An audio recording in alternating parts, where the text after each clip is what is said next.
บางคนเล็กน้อยคำว่าปูเอาน้ำไล่หัวจะไปแบบแต่ทางเดียวได้กำลังบอกคอยผิดเนาะเอาผิดทางนั้นทางนี้มันก็งามเอาอีกแล้ว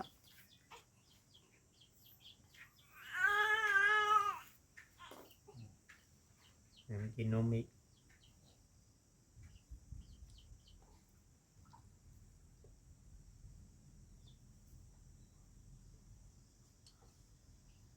ไป4 โมงไงเนาะ เอา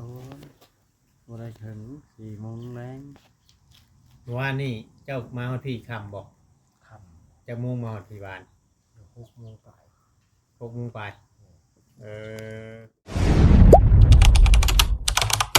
อย่าลืมกดติดตามเพื่อเป็นกำลังใจให้ผมด้วยนะครับทุกคนขอบคุณมากๆครับทักทายสบายดีพี่น้อง FC เบิดทุกคนเนาะวันนี้จะมาน้ำพ่อจ้อยพี่น้องหลังจากสิย่อเฮือนน้องแต่เรียบร้อยแล้วเนาะน้องแต่เพิ่นว่าอยากมาเยี่ยมทางหลานน้อยน้องตุ๊กแล้วเราก็เลยเข้ามานำเราก็เข้ามาเยี่ยมเบิ่งมาน้ำพ่อจ้อยแล้วเอาง่ายๆจ้ะตอนนี้บ่าวเวียงไชเพิ่นกำลังสัมภาษณ์อยู่พี่น้องเลยเนาะโอ้ไปเบิ่งไปชมกันเลยพี่น้องบางคนเล็กน้อยคำว่าปูเอาน้ำไล่หัวจะไปแบบแต่ทางเดียวได้กำลังบอกคอยผิดเนาะเอาผิดทางนั้นทางนี้มันก็งาม เอาอีกแล้ว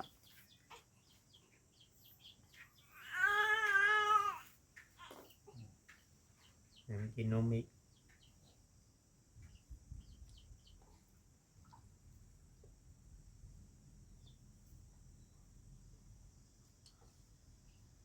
ไป4 โมงไงเนาะ เอาบ่ได้ถึง4 โมงแรง ว่านี่เจ้ามาฮอดพี่คำบอก ค่ จะมุ่งมาฮอดพี่บ้าน ำ6 โมงไป 6 โมงไปเออ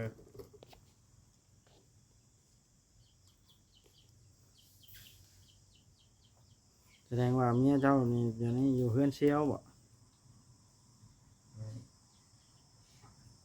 เขานอนเทียงนาเขาเองบ่อยู่พุ่นจะไปอ๋อนอนเทียงนาเขา เล่นงานหยุด อ๋อบัดตอนคืนน่ะเขาเข้ามาเฮือนอืม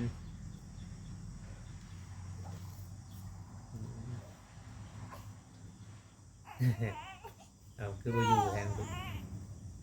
มันโหดแล้วเนาะโหดได้เล็กน้อยเนาะ มันฮ้อนมันละหายมันเปิดพัดลมบัดย่านอันนั้น ถึงกอดขึ้นเนาะ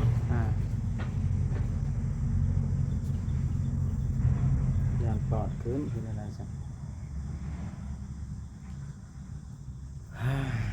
ยามนี้เนาะไปใส่ก็ลำบาก แม่แม่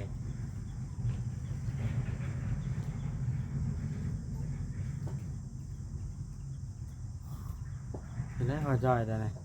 พอจอยเว่าจะความเลยคามาเนี่ย ยังบ่เห็นถามหยังกับลูกอยู่ นะ ว่าจะคือบ่เห็นถามลูกหยัง เอ้าแล้วไปนั่นว่าเจียวให้เพิ่นโตเด่นน้ำกันเนาะมาเห็นกันน่ะยังบ่จักคำถามอยู่ บริษัท เนี่ย คือว่ามา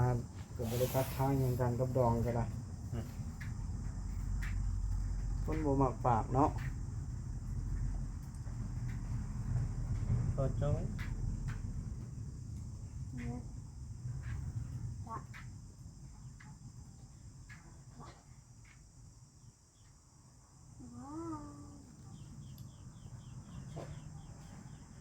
เบิ่งนะแบบฟังนะเดี๋ยวจะเว้านะเบิ่งแบบฟังนี่ มันกินลงเลยได้มา บ่ได้พ้อกันเป็นโลนเนี่ย2 เดือนปลายก็บ่ได้เข้ามา2 เดือน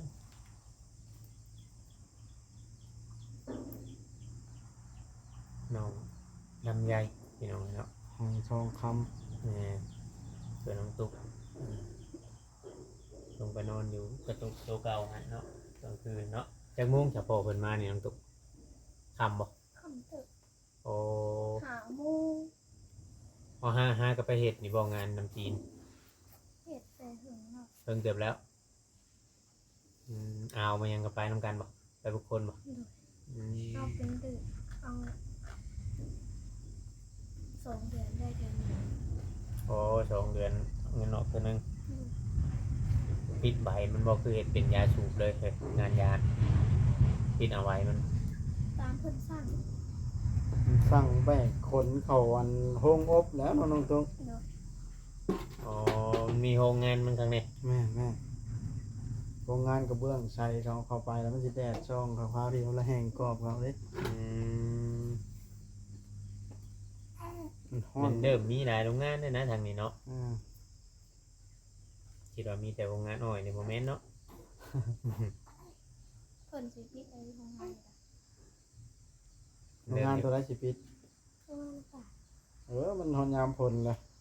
ไปตัดบ่ทันเพราะยังให้จากห้องอยู่ดอกเนาะ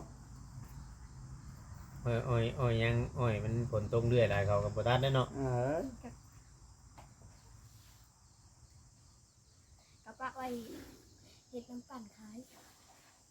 ปีเป็นหลายปีบ่ได้บ่อ้อยนี่ ฮะ ต้องตัดกูปีบ่ ตัดกูปีได้มันเป็นดอกเนาะมันเป็นดอกแล้วเป็นจาวมันนั่น เขาบ่ซื้อ บ่แม่นมันบ่มีน้ำหนักมันเป็นจาวแล้ว อื มันทางในมันสิโค้งหั่นเด้ ว่า เป็นดอก บ่จักกับอ้อย แล้วลำมันก็ตายทิ้มเนาะทำตัดบ่ทัน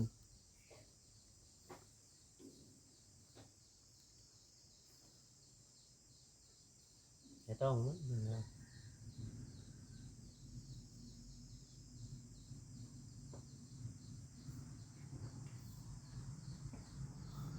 งดเอาเด็ดมา บ่ได้ แต่ เล่น มัน โท ต้อง รศัพท์ พูดได้มันจองเข้ามาสิเด้เนาะ ว่าน้องโตบ่ได้เล่นโทรศัพท์แต่โดนแล้วว่า เป็นที่เป็นเดือน คำมันลงไปอยู่ดงพุ่นแห้งเงินฮอดนะโอ้ไก่ชวาตัวนี้ หน้าจอ ประโยชน์ นึ่งออกเลย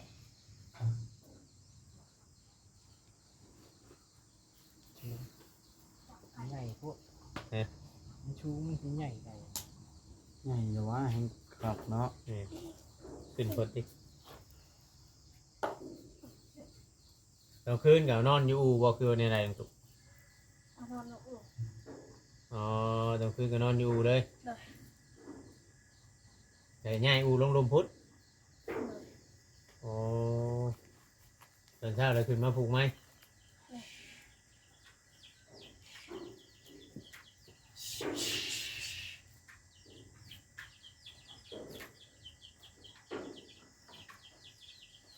ผักเนาะกับ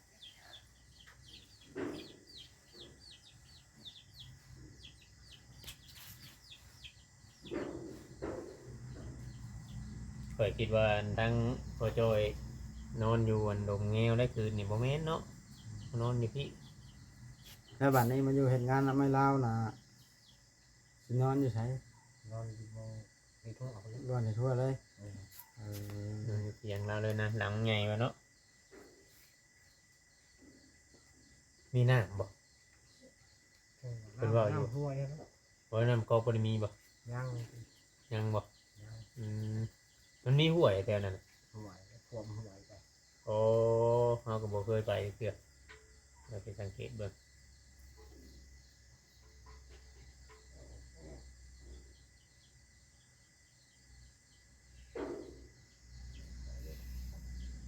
เฮ็ดหยังแต่ละมื้อเจ้าน้องตุก ได้จะขึ้น เก็บปืนอย่างเดียว บ่ได้ล้างถ้วยบ่ เป็นน้ กินข้าวนี่กินได้เบิดบ่บ่ได้กามหยังบ่ ำเป็นเวลา กินมาแล้วบัด กินว่ากินเบิดก็ลำพักสะอมนี่แหละเนาะ เออ ผักคะนะ ถ้ากินหนูจะกินบ่ น้ำ เออเฮ้ยไปกินไปเถอะพี่ 5 เดือนยังไกลบ่ได้แล้วตัวนั้นเนาะสำคัญแต่แท้ๆตัวนี้ เป็นปีพุ่นไหนบางคนน่ะ กินแกงน้ำมันก็ได้แล้วกินได้ครบหมดเลยนะ อ๋อค่าเนี่ยอันตรายแล้วค่าเนาะ มันก็น้อยกระมู บางคนหมู่แกงอยู่เพื่อนหมู่ยังถึกขึ้นมันก็ยังพิษได้บางคน มันโหดร้ายได้เนาะ แหม่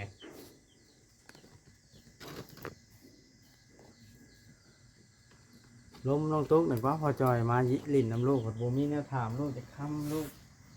เจ้ามานอนอยู่ใช่เมื่อคืนเสียงใครเสียงมันเท่าดิวเสียงใครเลย ยังไงว่าม่วงเลย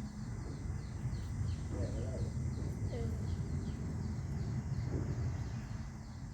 มีน้ำนิดหน่อยอ่อนมันเป็นอาบ นั่นแหละ น้ำ ตกลงเจ้านอนอยู่เพื่อนบ่คืออยู่เถียงนาเด้ โอ้ไปนอนอยู่เตียงเขาได้ เถียงอยู่นอกพู เออ เอาเลยพอจอยมาไปแบบนั้นเนาะอยู่ว่ามานอนอยู่เพื่อนเที่ยวนะ แน่นอนอยู่แล้วอยู่เงินเนี่ยอ่อน อืม นอนอย่างแค่นี้มันมีน้ำอาบตลอดก็ได้ อืม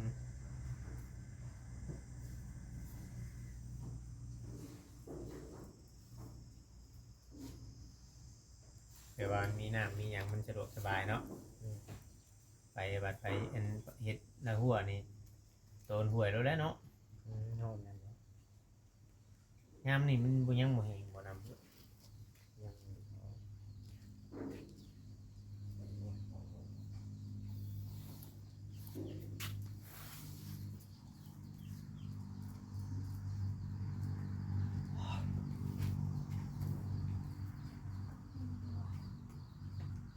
แห้งอยู่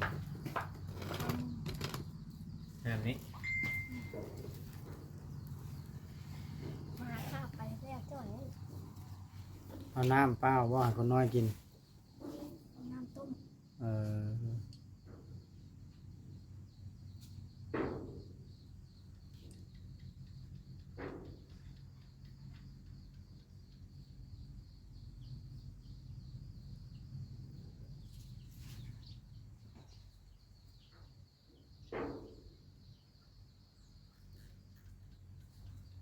ทางตุกก็บ่มีแนวถามพอก็บ่มีแนวถามลูกสิถามว่ามายังพอยังกันสิก็บ่ถามแล้วก็นะลองดู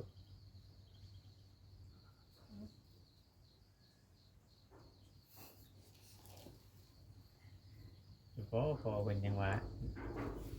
โทรหาบ่ได้เป็นโทรศัพท์เพิ่นติ ซักมาไป เรียบร้อยโทรศัพท์เนาะ เลยบ่ก็แล้วในเฟซในหยังคือบ่ได้เห็นมันนั่นเนาะบ่ได้เห็นมันเด้งเนาะทุกปีมันสิเด้งขึ้นในเฟซในหยังบ่เด้งเลยจ้ะ บริลินโอ้ยบอกว่าไปนอนเถอะ ฮ้อนเนาะเฮ็ดยังไงซะ เอาแห้งเลยวันนี้สวยแห้งเอาขึ้นแต่ละมื้อฝนตกนี่เพิ่นยันมันมีลมมีหมอกเก็บคือออกข่าว ไม่ตกว่าสิหวานจ้ะ บอกยังไม่ตกตั้งแต่ตะกี้พุ่น มันตกให้ไหม นั่นน่ะ แถว ช่วงนั้นบ่ช่วงตะกี้ที่เดียวกันทันแล้ว บ้านนี่ วานนี่ ไม่ตกทางนี่ อยู่ทางไหน เนื่อยเยอะมันตกมันตกยอด วานนี่ตกอยู่ทางไหน มันตกทางบัดเนาะ อ๋อก็บ่เห็นอยากทางนั้นเนาะ สมัยอยู่ หยาดอยู่ทางนี้หยาดแห้ง มันมีอยู่ คือมันว่า อืมน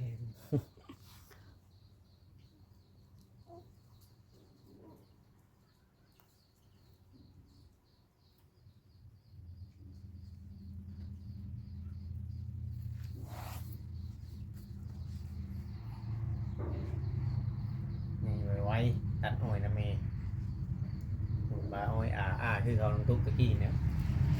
บาอ้อยนะ โหดเลยเนาะ โอ้ยตอนยังน้อย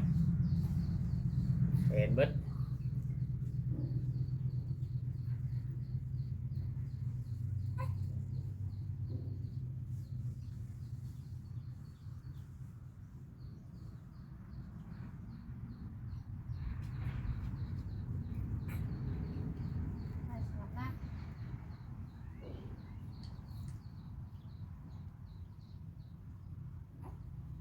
จนเว้นก็เคยอาบน้ำให้อยู่บ่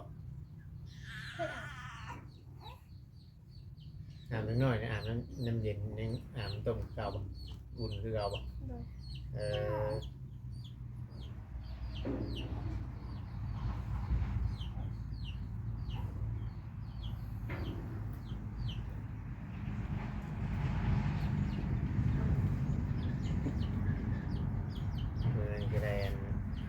ถามมึงจันทร์ก่อนทำมันถึงโตมันเท่าไหร่70บ่70ต่อนั่นที่ชื่อมากินกันจ้ะ เป็นตัวหนึ่งบ่ แม่ เพราะว่าเนาะ บ่ได้นะบ่จะกินได้บ่มื้อนี้จ้ะกินแล้ว กินยัง กินแกนจักจัน บ่ได้ติดแมงจักจันบ่ทันน้องตุ๊ก มันบ่มีนะมันบ่ เขา มี ได้ ปลา ซ เล อย งโต๊ะเขาลองมา ติดได้ช่องโต เนาะมันสูง มันมีปลาน้อยต้องปลาน้อยและปลาจักจัน ติดเอาตัวต่ำแล้วว่ะ คนมาหลาย ดงนี่บ่ มันบ่มีแนวติด บักเอาเนาะอย่างไม้ เขาขายเท่าไรพอจะถามอยู่ว่าตังหอยทาง บ่ได้ไม่ตาย ตังค์จะขายบ่ได้เลย แล้วเขาหอยนี่คมมันดิ มันนิคมเลยล่ะปลายเนาะเขาหอยเปื้ออยู่ทางน่ะมีแต่บ้างตังได้น่ะ ข้อยบ่ซื้อตังค์ข้อยสิซื้อจักจันรถพัน เนี่ยไหนบ่ได้ไปติดอยู่ได้ดิ อ่ะ ก็บ่มาน มันต้องคนมันเงินอะไรได้มันจัน ไปก้านเอาเขาเอาหานเอาเนาะ มันบินหาน บินลง คื สะ น พา บ่ ยอ่ะ นั่นต้องคืนบ่ อืม เคยล่ะ บินไปเบิดบ่ ไปใกล้ล่ะบิน คำมันหลายดีหุ้นอย่างไรเนาะเพื่อจะแต่ก็เอาเขตนี่แหละมันจักจัน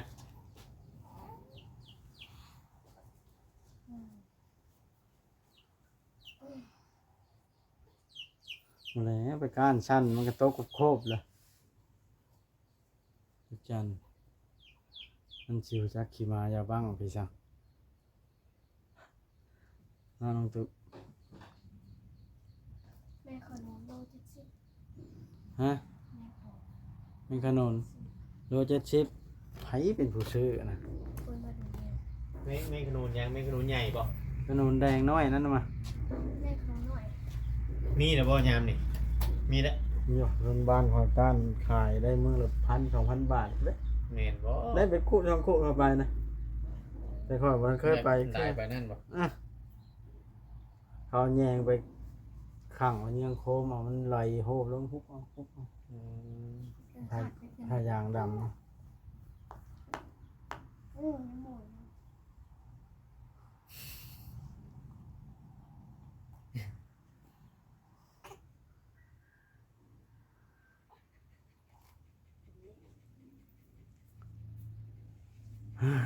จะเป็นอย่างตุกกับคนน้อยก็ได้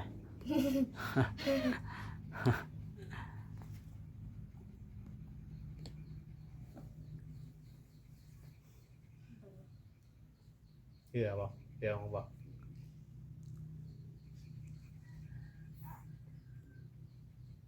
ย่าง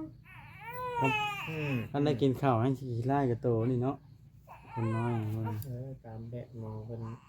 แนะนำเพิ่นแหละจะนอน มันสิ แท ท้อง กับเพาะ ท้องอืดวะ แม่เพาะมันสิบาทเด็กน้อยกินข้าวแต่น้อย แม่นเนาะพอจะแต่เจ้าไปเลี้ยงตะกี้แต่เจ้าเลี้ยงลูกยังน้อยตะกี้ก็6 เดือนเท่ากันบ่ ฮะ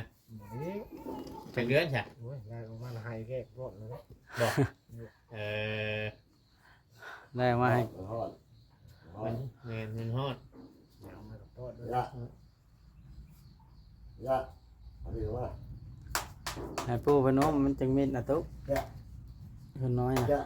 จื้อเลย เวลา ชื่อเชียงปากได้ว่าเคยเคยหยอกเด้ นั่นเรียนบ้านจะใช้แบบนี้ฮะนี่ หายแล้ว นี่สักพักนั่น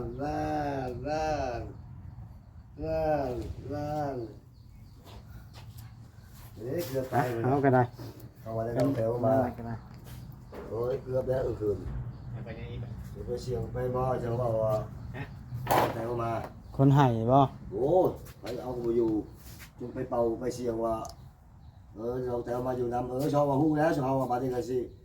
ครับเอาแล้ว ตะกี้ก็คือว่าว้าวได้บ่ บอกเขาบอกแล้วว่าแบบนั้นมันไม่ได้ต้องอธิบายต้องมีแล้วเหมือนกัน อ๋อ ตกใจมาแล้วเหมือนกันไปเอาไปใช้อาบน้ำบ่ เอาคนน้อยไปอาบน้ำบ่